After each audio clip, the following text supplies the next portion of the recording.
Sir, आमदार अपात्रता प्रकरणी सुनावणीचे आता काही तासच बाकी राहिलेले, काय निकाल अपेक्षित आहे, काय वाटते, योग्यरित्या निकाल दिला जाईल वाटते?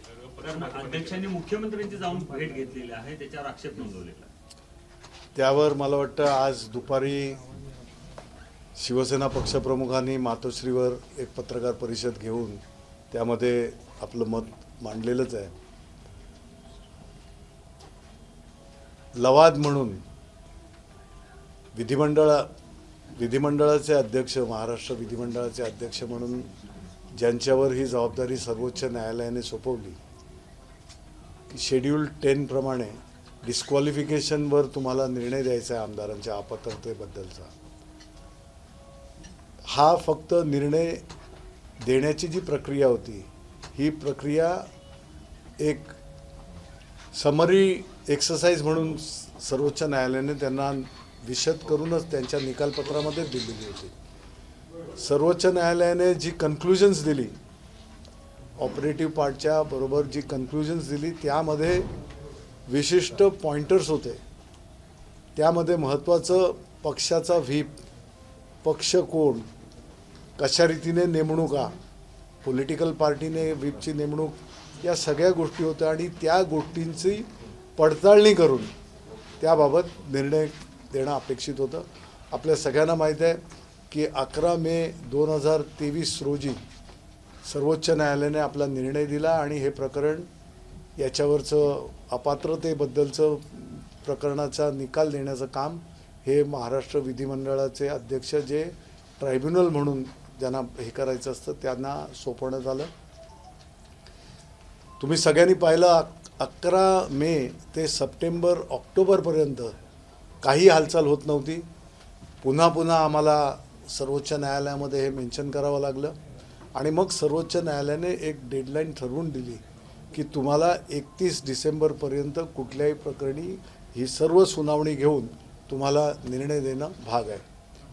त्यावर सुनावणी सुरू झाली, मुंबईत झाली, त्याच्यानंतर हिवाळी अधिवेशनाच्या दरम्यान नागपूरमध्ये सुद्धा या बाबतीमध्ये सुनावणी झाली, क्रॉस एक्झामिनेशन झालं, फायनल आर्ग्युमेंट झाली, रिजॉइंडर झाले आणि मग ते संपूर्ण विषय हा closed for order, reserved for orders म्हणून डिक्लेअर करण्यात आला. आणि आम्हाला अपेक्षा होती 31 डिसेंबरपर्यंत होईल, परंतु त्यामध्ये निर्णय देण्याची प्रक्रिया ही टेक्निकल बऱ्याचशा त्याच्यामध्ये ज्या काही गोष्टी तरतुदी वगैरे करण्याच्या होत्या आणि त्याचं एकंदरीत व्याप बघता लवादानी म्हणजे विधिमंडळाच्या अध्यक्षांनी पुन्हा एकदा सर्वोच्च न्यायालयाजवळ मागणी केली, अर्ज केला आणि त्यांना 10 जानेवारी मिळाली, जी आता उद्या 4 वाजता त्यांनी सांगितल्याप्रमाणे, जे कळलं आहे आम्हाला त्याप्रमाणे 4 वाजता हा निर्णय देण्यात येणार आहे. अर्थात अपात्रतेचा निर्णय हे काय व्हावा काय नाही या हे क्रिस्टल क्लिअर आहे, याच्यामध्ये फार बघायची गरज नाही आहे. व्हीप देण्याचा अधिकार, व्हीप नेमण्याचा अधिकार, गटनेता नेमण्याचा अधिकार हा त्या राजकीय पक्षाला असतो. हे कायद्याद्वारे सिद्ध आहे, निवडणूक आयोगाने त्यावर शिक्कामोर्तब केलेलं आहे. त्यामुळे त्यामध्ये जास्त बघण्याची गरजही नाही आहे. फक्त ज्या फॉर्मॅलिटीज म्हणून किंवा एक समरी एक्सरसाइज म्हणून ज्या काही गोष्टी बघायच्या असतात, त्यामध्ये विटनेससुद्धा होते, त्या विटनेसचं क्रॉस वगैरे सगळं झालेलं आहे आणि अजून निष्पन्न झालं आहे. त्यामुळे शिंदे गटाचे आमदार हे उद्या अपात्र होतील याची आम्हाला खात्री आहे. पण पक्ष फुटलेला नाही, आम्ही फक्त आमचा नेता बदलला असा एक युक्तिवाद त्यांनी केलेला होता आणि खरं तर हाच युक्तिवाद गृहीत धरून निकाल दिला जाईल अशी चर्चा आहे किंवा तशा पद्धतीचं एक प्रेडिक्शन केलं जातं. सर्वोच्च न्यायालयाचा जर निकाल तुम्ही वाचला असेल, पक्ष फुटलेला नाही आहे, पक्ष वगैरे यावर कन्क्लुजन्स आहेत आणि अपात्रता, आमदारांची अपात्रता शेड्यूल 10 खाली, याला काही व्यवस्थित असे केलेले निकष आहेत. त्याला 21A 21B ही जी कलमं आहेत, याद्वारे केलेली जी काय वर्तन, वागणूक, तुम्ही ज्या पद्धतीनं तुमचं वर्तन केलेलं आहे, तुमचे ॲक्ट्स आहेत, ह्याला लागून त्या गोष्टीला अगदी मेकॅनिकल टाईपचं, म्हणजे त्याच्यामुळे यांत्रिकी, की हे असं किंवा इतर गोष्टींना वाव नाही, हे आहे, हे केलेलं हे दिसतंय आणि त्याप्रमाणे त्यावरची ॲक्शन आहे, तशा सगळ्या तर्कांनी हे झालेलं आहे. त्यामुळे फुटलेला नाही आहे हे ते वगैरे आर्ग्युमेंट्स आणि त्या प्रकारची प्लीडिंग्स ठीक आहे, परंतु हे सरळ सूर्यप्रकाशा इतकं स्वच्छ आहे. पण एकूणच या निकालावर साहेब तुमच्या येणाऱ्या म्हणण्यानुसार हे अपात्र कोणत्या मुद्द्यावरती ठरतील असं वाटते? कारण तुम्ही म्हणला की पक्ष एकच आहे, पक्ष फुटलेला नाही. मग अपात्रतेचा निकष तुमच्या म्हणण्यानुसार काय असतं? आता हे संपूर्ण विशद करणं म्हणजे जर तुम्हाला आता जेव्हापासून ही सुनावणी सुरू झाली तोपर्यंत सगळा प्रत्येक सुनावणीचं हे सांगायला लागेल. थोडक्यात की तुम्ही कशा रीतीनं पक्षाच्या ज्या काही मर्यादा किंवा पक्षाची शिस्त असते, 2A म्हणजे एखाद्या आमदारानं केलेलं पक्षविरोधी कारवाई किंवा पक्षविरोधी कार्यवाही, तुमचं जे काय वागणूक, तुम्ही जे काही ॲक्शन्स तुमच्या झाल्या या पक्षाच्या पक्षविरोधी होत्या हे दाखवण्याचं म्हणजे ज्या वेळेला 21 तारखेला झालं, 21 तारखेला ज्या वेळेला ही लोक गेली त्यावेळेला पक्षाने बोलवलेल्या अधिकृत बैठकीला येण्याचं त्यांना निमंत्रण, त्यांना नोटिसेस, त्यांना ज्या काही गोष्टी फॉर्मॅलिटीज लागतात त्या सगळ्या पूर्ण केलेल्या होत्या. त्या आम्हाला ते मिळालं, आम्ही येऊ शकत नाही त्याची कारणं दिली किंवा कशा रीतीने आम्ही नाही आहोत, कुठं होते ते सगळ्यांनी तुम्ही माध्यमांनी दाखवलं आहे. सुरतला आपले कॅमेरा लागले होते, गुवाहाटीला आपले कॅमेरा दाखवत होते कोण कुठं आहे. त्यामुळे हे ज्यामुळे 21 तारीख 22 तारीख आणि त्याच्यानंतर मग सभागृह ज्या वेळेला विशेष अधिवेशन बोलवण्यात आलं, विशेष अधिवेशनाला जो व्हीप होता तो व्हीप लागू झाला. त्या व्हीपला त्यांच्याजवळ पोहोचल्याची त्यांनी दिलेल्या त्यांच्या ऑफिशियल ईमेल ॲड्रेसची विधिमंडळामध्ये जे आमदारांचं ईमेल ॲड्रेस असतं त्याप्रमाणे दिलं, ते त्यांना मिळालं, ते त्यांनी ॲक्नॉलेज केलं. या सगळ्या गोष्टी धरून की त्यानंतरही विरोधी मतदान केलं, कारण शिवसेना पक्षाचा त्यावेळेला अधिकृतरित्या अध्यक्षाच्या निवडणुकीसाठी दिलेला उमेदवार होता, त्याला मतदान न करता तुम्ही विरोधात केलं. ही तुमची 2(1)B खाली जर थोडक्यात सांगायचं असेल जे तुमचं ॲक्ट आहे, जे डिस्क्वालिफिकेशनला तुम्ही हे पात्र होत आहे. त्यामुळे या बाबतीमध्ये कुठलाही किंतु किंवा संदेह असायचं कारण हा निकाल यायला आता काही तास बाकी आहेत. त्याआधी राजन विचारे असतील किंवा रवींद्र वायकर असतील यांच्यावर ईडी कडून छापेमारी सुरू झालेली आहे. दबाव तंत्र वाटतं. आता हे दबाव तंत्र, धाडी सत्र वगैरे हे पाहतच आलो आहे आपण. महाराष्ट्रामध्ये विरोधी पक्षाच्या आमदारांना, विरोधी पक्षाच्या खासदारांना, विरोधी पक्षाच्या नेत्यांना वगैरे अशा प्रकारचं हे दबावतंत्र, हे दहशत अशा प्रकारचं हे एजन्सीजना वापरून आपण बघतोय. जर कोणी काय केलं असेल, कर नाही त्याला डर कशाला, आणि हे याच्यातनं तुम्हाला निष्पन्न झालं दिसेल जे काय आहे ते. अजिबात त्याच्यामध्ये त्यांचा आपल्या कोणाचा याचा सहभाग नाही आहे. पण अशा प्रकारे कुठंतरी हे करून करण्याचा प्रयत्न कर. जनतासुद्धा बघत आहे, लोक बघत आहेत, नागरिक बघत आहेत. निवडणुकासुद्धा घोडा मैदान फार जवळ आहे, याचा परिणाम दिसेल आपल्याला. शिंदे गटाचे आमदार अपात्र झाले तरी काही फरक पडणार नाही. अजित पवारांचे आमदार आमच्याकडे आहेत असं गिरीश महाजन म्हणतात. कसं बघताय या विधानाकडे? म्हणजे त्यांचे ऑल्टरनेटिव्स आज रेडी आहे. ही गोळी नाही तर ही गोळी, कळलं का? हे सरळ सरळ दिसतंय की बाबा चला की तुम्ही म्हणजे घटक पक्ष ज्यावेळेला एकत्र येऊन कुठची आघाडी बनते, युती बनते, त्यावेळेला एकजीव होतात सगळे.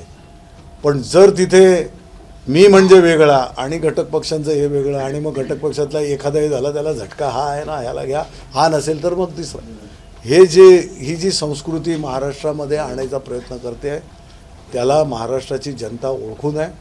आणि म्हणूनच जनतेतनं आवाज आहे, मतदारांचा आवाज आहे की लावासाहेब निवडणुका फार ड्यू झालेल्या आहेत, का महानगरपालिकांच्या लागत नाहीत, का स्थानिक स्वराज्य संस्थांच्या निवडणुका लागत नाहीत, लावत नाही आहात तुम्ही. कुठंतरी कारण सांगता की न्यायालयामध्ये तुम्हीच हे केलेलं आहे वगैरे, जवळ कुठं आहे तुम्ही करू शकता.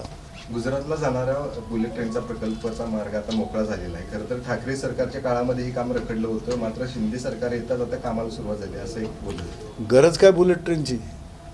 अहो बुलेट ट्रेनपेक्षा असलेली ट्रेन व्यवस्थित करा.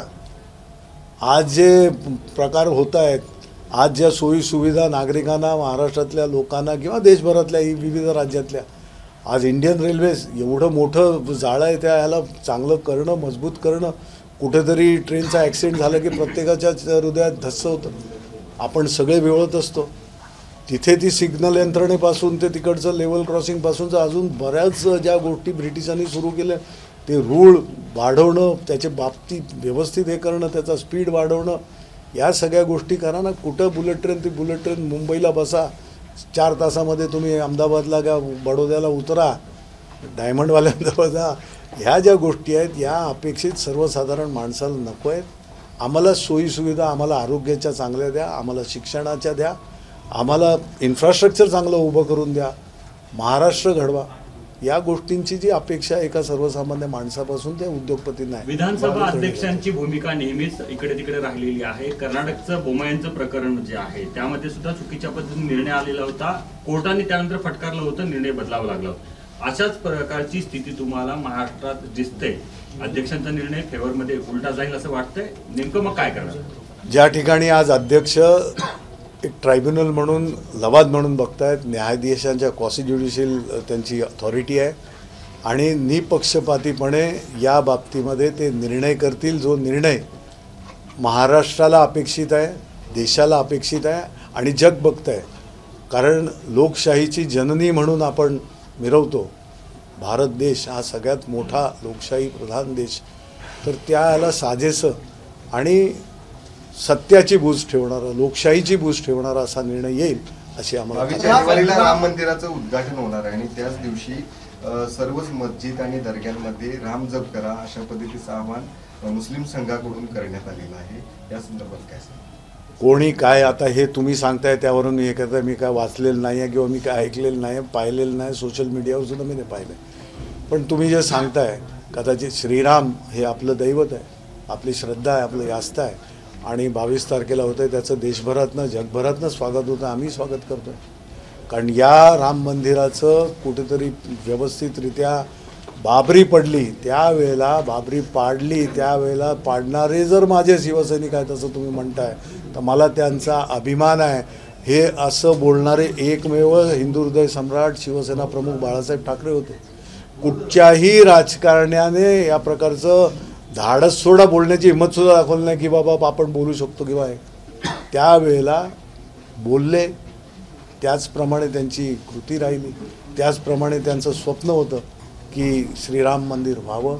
ते राम मंदिर होतं आहे. उद्धवजींनीसुद्धा ज्या वेळेला तारीख पे तारीख सगळं चाललं होतं त्यावेळेला कुठेही काही हे नसताना 2 वेळा वाऱ्यात तिथे जाऊन आले, दर्शन घेतलं रामलल्लाचं आणि तिथं हे केलं. त्यानंतर या गोष्टी सुरू झाल्या आणि झालं. आता अर्थात प्रत्येकजण जो कोणी त्या ह्याच्यामध्ये होता त्यांचं श्रेय आहे, घरसेवकांपासून ते सगळ्यांपर्यंत ज्यांनी त्यामुळे श्रीरामाचं मुस्लिमांचे विराट पाचपोर यांनी हे वक्तव्य केलेलं आहे. सुरू झालेले आहे. दक्षिण मध्य मुंबईमधून तुम्हाला तिकीट देण्याची चर्चा जी आहे ती सुरू आहे. मात्र त्याच जागेवर काँग्रेसने देखील दावा केला. यालाच लागून आज दिल्लीमध्ये महाविकास आघाडीची जागा वाटपाच्या संदर्भातली बैठक सुरू आहे. काय अपेक्षा वाटते, कशा पद्धतीने तोडगा निघेल असं वाटतं? महाविकास आघाडीच्या बैठकीसंदर्भात महाराष्ट्रातील लोकसभेच्या जागांचं वाटप कशा रीतीने व्हावं व्यवस्थितरित्या तिन्ही घटक पक्ष मिळून आणि बरोबरचे जे कोण घटक पक्ष आहेत त्यांना व्यवस्थित विचारात घेऊन सुरळीतपणे अगदी चांगल्या रीतीनं जागा वाटप होईल. मुंबईमध्ये ज्या काही दावे घटक पक्षांकडनं केले जात आहेत त्याचासुद्धा व्यवस्थित चर्चेअंती निर्णय होणार आहे आणि कोणाला कुठे उमेदवार म्हणून हे द्यायचं हे अधिकार शिवसेना उद्धव बाळासाहेब ठाकरे आमच्या पक्षामध्ये सर्वस्वी अधिकार उद्धवजींचे आहेत, पक्षप्रमुख. शिवसेनेनं अदानींच्या विरोधात मोर्चा काढला होता. मात्र कोल्हापूरकरांनी कोल्हापुरातलं जे अदानींच्या उद्योगाला पाणी जाणार आहे त्या पाणी न देण्याचा ठराव जो आहे तो जिल्हा नियोजन समितीच्या बैठकीत काल केलेला आहे. अर्थात कोल्हापूरकरांनी, कारण हे स्थानिक म्हटलं तरी याचा परिणाम हा दूरगामी असतो. शेतकरी, कष्टकरी, कामगार, कर्मचारी, गृहिणी, विद्यार्थी, तुमचा महिला वर्ग या सगळ्या शेवटी यामुळे एक अर्थकारण बदलत असतं. एक फार मोठा समाजावर होणारा परिणाम असतो आणि कोल्हापूरकरांनी जर एकत्र येऊन अशा प्रकारचा जर निर्णय केला असेल तर शासन दरबारी शासनाचं आणि प्रशासनाचं कर्तव्य आहे की याचा व्यवस्थित याच्या चर्चा होऊन उहापोह होऊन काय निर्णय कशा रीतीने घ्यावा जेणेकरून स्थानिकांना त्यांना त्याचा लाभ मिळेल आणि विकास सुद्धा होईल. मुरलीधर जाधव यांची उद्धव ठाकरे आणि संजय राऊत यांनी राम जन्मभूमीच्या आमंत्रणाची अपेक्षा करू नये. त्यांनी मातोश्रीमध्ये LED लावून राम जन्म सोहळा जो आहे तो सर्व पाहावा असं नरेंद्र पाटील यांनी म्हटले. नरेंद्र पाटील मालकी हक्क सांगत असतील तर कल्पना नाही श्रीरामाच्या या संपूर्ण सोहळ्यावर आणि इतर अशा प्रकारचं हे करू नये एवढी अपेक्षा आहे. श्रीराम हे संपूर्ण हे दैवत सगळ्यांचं आहे. कोण तिथे प्रत्यक्ष जाईल न जाईल आमंत्रण निमंत्रण देण्यासाठी कोणी कुठचा मक्ता घेतला किंवा अशा प्रकारचं होऊ नये याच्यामध्ये कुठं माझा हे वगैरे अशा रीतीने माझं तुझं वगैरे हे करण्यामध्ये काय अर्थ नाही. आणि नरेंद्र पाटील असं बोललं असतील असंही मला वाटत नाही. मुरलीधर जाधव यांची काही कार्यकर्ते आपल्याला येऊन भेटले असतात. काय नेमकी चर्चा झाली? कारण अनेक जण नाराज देखील आहे, तिने असंतोष त्याच्यामध्ये आहे. बघा कुठेही कुठच्याही जिल्ह्यामध्ये तालुक्यामध्ये पदाधिकारी नेमणं, पदाधिकाऱ्यांना बदलणं, पदाधिकाऱ्यांना वर प्रमोशन देणं या सगळ्या गोष्टी ही एक राजकीय प्रक्रिया आहे. आणि यामध्ये कुठेतरी कुरबूर असणं किंवा कुठेतरी कोणाचं आणि 2-4 गोष्टी अधिक सांगणं नेतृत्वाला की बाबा हे या ठिकाणी अशा रीतीने बघा वगैरे या गोष्टी एक राजकीय प्रक्रियेचा भाग आहे आणि तो त्याप्रमाणे होत असतो. ज्या ज्या वेळेला आम्ही जिल्ह्यांमध्ये येतो त्यावेळेला आम्हीसुद्धा नेते म्हणून नाही सैनिक म्हणूनच, कारण शेवटी शिवसैनिक आणि शिवसेना प्रमुख हे जे एक समीकरण शिवसेनेमध्ये होतं तेच आता समीकरण शिवसेना पक्षप्रमुख उद्धवजी आणि शिवसैनिक असं नातं आहे. त्यामुळे आपल्या भावंडांचं आपल्या लोकांचं आपल्या घरच्यांचं ऐकणं, त्यांना व्यवस्थितरित्या त्यांच्या ज्या काही व्यथा आहेत त्यांच्या ज्या काही गोष्टी आहेत या नेतृत्वापर्यंत देणं आणि चांगल्या रीतीनं संघटनेची घडी बसून आपण पुढं जाणं.